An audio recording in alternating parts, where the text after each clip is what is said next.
I was a 4-time kickboxing world champion. For 12 years, I trained 5 hours a day, 6 days a week. And I was motivated to train probably about 25% of the time. The rest of the time I went because I am disciplined. You don't feel like going through that shit on a Wednesday morning when you wake up, but you have to do it because you're disciplined. You're either a disciplined individual or you are not a disciplined individual. There's a difference between want and want. And I say this all the time. People say to me, I want to be rich. And I say, okay, well, I want to be able to ice skate, but I don't want to be able to ice skate enough to go learn how to ice skate because I can't be bothered. I mean, surely if I could click my fingers and be a figure skater, I'd click my fingers. Who wouldn't? But I don't want to actually go train because I don't want it enough. And this is the exact point with money. Everyone wants money put on their lap. If you truly wanted money, you wouldn't be able to sleep until you fucking had it. And this is the point. Because when I had nothing, I couldn't be distracted. You couldn't distract me from what I wanted. That's who I am. If I want something, I'm going to get it. I do not need to be motivated. I'm a disciplined person. If I allocate X amount of time to work, I'm going to do it. But that is the bottom line answer. It's discipline. You're going to have to work when you don't feel like working. That's how it's going to have to be, or you're never going to be in. One of the only things in this world you can control is your state of mind. You can't control the weather. You can't control other people. You can't even control your health. You might get a brain hemorrhage, or you might get hit by a bus. One of the very few things in the world you have genuine control over is your state of mind. You decide if you're a disciplined person. You decide if you're a happy person. You decide if you're a depressed person. These are things that in real time you can affect in your brain. This is all you can control on Earth. If you can't control that, then you're just a feather in the wind. And life's gonna blow you around and you might land somewhere good, you might land dog shit, nobody knows. Your state of mind is what you should be able to control. If you can't wake up and say, today I'm making some money, and actually try your very, very best, and actually stay dedicated to that task. If you can't do that. Motivation isn't real. Everyone says this. Motivation is not real. Discipline's real. I do not feel like training, but I still train because I'm a disciplined individual. You don't get to go through life only doing the things you feel like doing. So this is down to you, my friend. And listen, you may feel fired up for 10 minutes after this little talk, but you're not going to feel fired up forever. You need to put systems in place. You need to get discipline. You need to get an atmosphere of people around you who are going to keep you accountable and not make it easy for you to continue to be a fucking nobody. And then you're going to fix your life. Otherwise, you're going to stay a nobody. You're tired. You don't want to work. You want to go to sleep and just relax. You do it fucking anyway. That is the most basic imperative of the masculine frame, which has been destroyed in real time. They are trying to convince you that you should act how you feel. You should show more of your feelings. If you feel this way, you should show it. If you want to cry, cry. What I'm saying is the reason they're trying to bring out emotionality in you is because of exactly what Myron said. Most of the time, you don't feel like doing the things you're supposed to do. But the true masculine frame throughout history was doing the things they didn't want to do, but they knew they had to do because they had honor and duty. That's what honor and duty means. Do you think the men on the Titanic wanted to stay on the fucking Titanic? No, we're men. We have to stay. We're scared, but we must. It's our duty to let the women and children on the lifeboats. This is masculine duty. A good man controls himself. I have absolute self-control.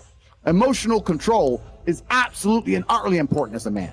I'm saying that you need to understand as a man, there are certain principles under which you act regardless of how you feel. I can wake up in a terrible mood. I can wake up sad.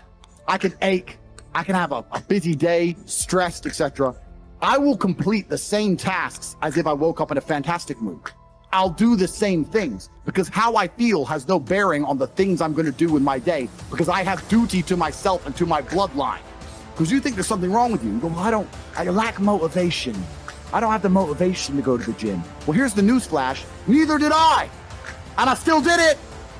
So now what are you going to say? Now you have no excuse, right?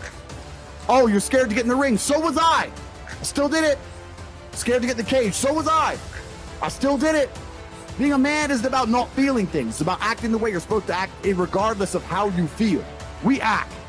We're men of action. We get things done. So the world got built. All of it. All the men who built the skyscrapers felt scared. They did it anyway.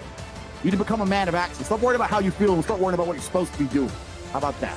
I've always been disciplined myself because I've always lived a disciplined life. I lived in a disciplined household. Like there was no such thing as I don't want to. So even now, if I wake up and I don't want to do something, I don't need someone to tell me to do it because I'll do it anyway. I mean, who wants to run a marathon? Nobody. Who wants to do that? You just do it, don't you? Because, you know, it's the thing you're going to have to do, and you have to blood, sweat, tears. There is a version of the world where you can feel things and really not give a fuck how you feel. Like, if I feel sad, it does not change how I act, and it does not change the things I do. If I don't feel like going to the gym, I go to the gym. If I don't feel like working, I will still work. If I wake up in a happy mood and I have a business to run, if I wake up in a sad mood, I have the same shit to do. I'm going to get it done. So where's the importance of it? It's in my mind, that's how I view it. Like, how does that affect what I'm going to do? Well, nothing. It doesn't. Motivation in and of itself is a scam. I don't believe in motivation. I believe in discipline. I am not motivated to do the things I'm supposed to do every day. I don't wake up full of like joy. I have to go to the gym, or that I have to work, or I deal with crap. I don't feel motivated to do them. I'm disciplined. I do them regardless of how I feel. Whether I'm in the mood to do it or I'm not in the mood to do it, it gets done. That's discipline. Discipline's a real thing. Motivation is fleeting. You're never going to be permanently motivated. If you're the kind of person who can only try hard at something he enjoys, then you're going to fail. If you truly want to win, you can't only want to win when you're happy, and you can't only want to win when you're motivated. You're competing against men like me who will perform even when it's raining, not only when the sun is shining. And if you're going to be the kind of person who can only do it in one of those scenarios, you are going to lose. You must be prepared to perform all of the time. I have a lot of people who message me and say, oh, I struggle with motivation. And my answer is simple. Then stay a loser. If you can't find the motivation to not be a loser, then I strongly recommend you just stay a loser, stay in your lane, and stay out of my way. I have no time for people who cannot find the motivation to fix themselves and fix their own lives. I've been the kind of person who will perform 7 days a week. Doesn't matter how I feel, doesn't matter what's happened, doesn't matter if I'm happy or sad, things must be done. And this is the mindset you need to adopt if you want to be a winner. I think a man should have absolutely no interest in whether he's actually happy or not. If I wake up and I'm unhappy, I will do the exact same things as if I am happy. I will go to the gym the same. I will work the same. How I feel has no impact on how I live my life. I don't think happiness as an index is a healthy view for a man to have on life success. If you're waking up and going, oh, am I happy? Am I not? You're looking at life wrong.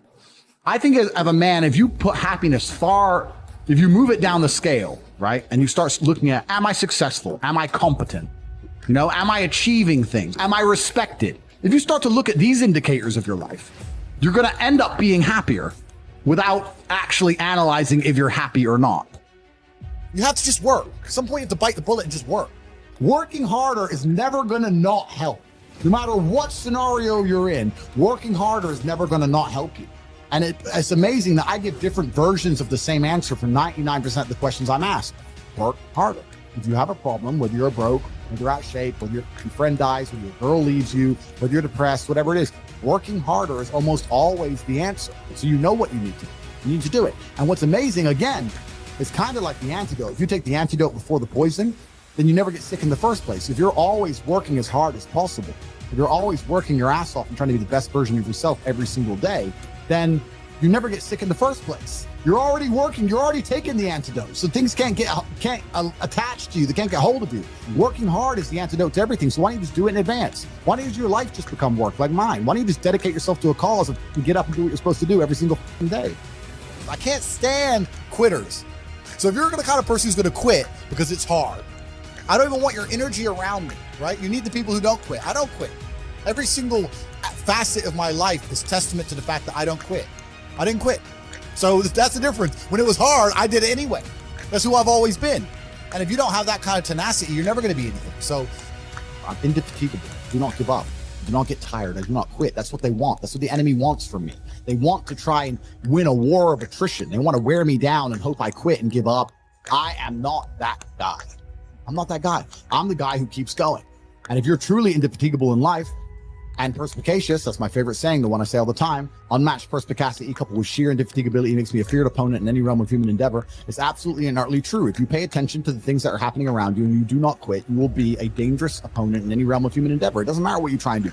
I'm a man who lives true to God and says what he means and means what he says. And I know the things I say are good for society and good for the world. I didn't put a fucking magic spell on anybody. The reason people listen to me is because they like what I say and they know that I'm telling the truth. That's the reason I am here. And I'm going to continue to do that.